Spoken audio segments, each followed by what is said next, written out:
At 11:47 local time, in a conference room in Muscat, Oman, two delegations sat across a table from each other. No cameras, no press. Pakistani mediators in the chairs between them. On one side, American negotiators.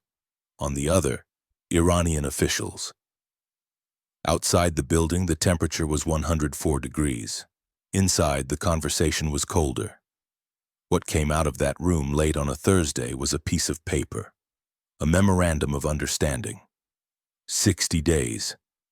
That is what they agreed to.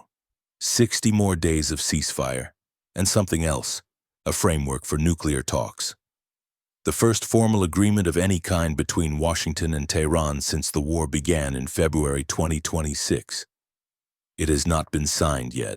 Iran has not confirmed the terms publicly, and the two sides are already arguing about what the document actually says. So let us start with what this agreement actually is, because the headlines are going to simplify it in ways that matter. This is not a peace deal. It is not a treaty.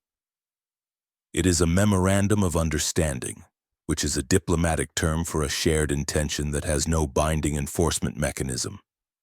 It says both sides intend to keep shooting at each other less and intend to talk about the nuclear question for 60 days. That is the document. What it does not say and what neither side will confirm in identical language is what happens on day 61.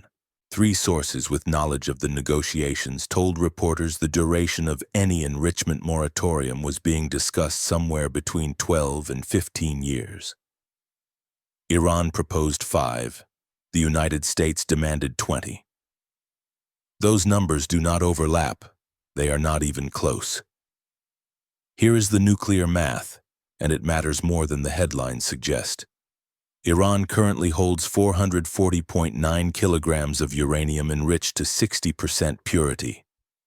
Write that number down, 440.9 kilograms. Weapons grade is 90%. The gap between 60% and 90% is not as large as it sounds in technical terms. The hard work of enrichment is front-loaded. Getting from natural uranium to 20% purity takes most of the effort. Getting from 60% to 90% is a comparatively short additional step. That stockpile sitting somewhere in Iran right now is what the Americans most want off the table.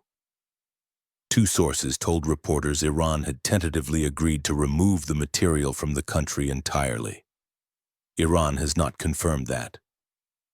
And Iran's state news agency Fars said flatly that no such provision exists in the text they reviewed. Two sides. One document, different versions of what it contains. Now consider what the Strait of Hormuz clause is supposed to do. American officials said the agreement includes language guaranteeing unrestricted shipping through the strait. No tolls, no harassment. Iran required to clear all mines within 30 days. Trump posted on Truth Social Friday morning that the strait must be immediately open. Fars pushed back within hours, saying that language does not appear in the text and that Trump's post, quote, raised issues that contradict the provisions of the agreement. The mines are still on the seafloor.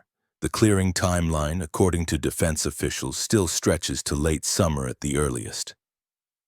30 days is not late summer. Those two facts do not reconcile. Here is where the money question enters.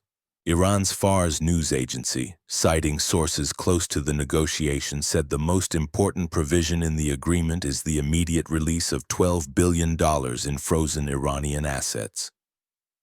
$12 billion. Not contingent on compliance, not tied to a verification timeline. Immediate. Iran, per the same reporting, will refuse to proceed with any further negotiation unless that payment is made first. The American position is that sanctions relief is something to be discussed during the 60-day window, not a precondition for entering it. Those are not the same thing. Iran is describing a transaction. Washington is describing a conversation. The distance between those two framings is not a drafting error. It is a structural disagreement about leverage. So how did we get here, and what does Pakistan have to do with it? The United States and Iran do not have diplomatic relations. There is no embassy. There is no direct line. Pakistan has been sitting in the middle, carrying messages back and forth since the ceasefire broke down into skirmishes in March. On Thursday, the same day the memorandum was drafted, the two sides exchanged limited strikes in the Gulf. Think about that. They were shooting at each other and negotiating simultaneously. The tentative agreement came out of a session that started after the skirmishes paused. Trump confirmed Friday that he had called the leaders of Saudi Arabia, the UAE, Qatar, Pakistan, Turkey, Egypt, Jordan, Bahrain, and Netanyahu, all in a single Oval Office session. 8 heads of state, 1 phone bank. The regional architecture propping up this ceasefire is extensive and fragile, and involves every major power with something to lose if the strait stays closed. Here is the question the document cannot answer. Iran's Revolutionary Guard controls the mines. Iran's parliament passed the Strait of Hormuz management plan. Iran's semi-official media outlets are describing a waterway that remains under Iranian supervision indefinitely. The Iranian government is not a single actor. The negotiators in Muscat may have agreed to language. The IRGC commanders who laid the mines have not publicly said a word about removing them. Brian Clark at Hudson has been making this argument for years in different contexts. The institution that deployed the capability is not the same institution sitting at the table. That gap matters. It has always mattered. And 60 days does not close it. The agreement still needs Trump's final approval. Iran's formal confirmation has not come. The Tasnim news agency, citing a source close to the negotiations, said any narrative from Western sources about finalization is not valid until Iran announces it through official channels.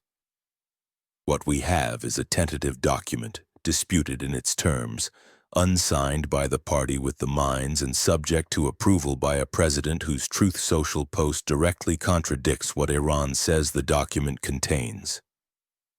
Write ceasefire or collapse in the comments. Because the people who think this holds and the people who think it falls apart before day 30 are about to make a serious argument under this video, and we are reading every reply.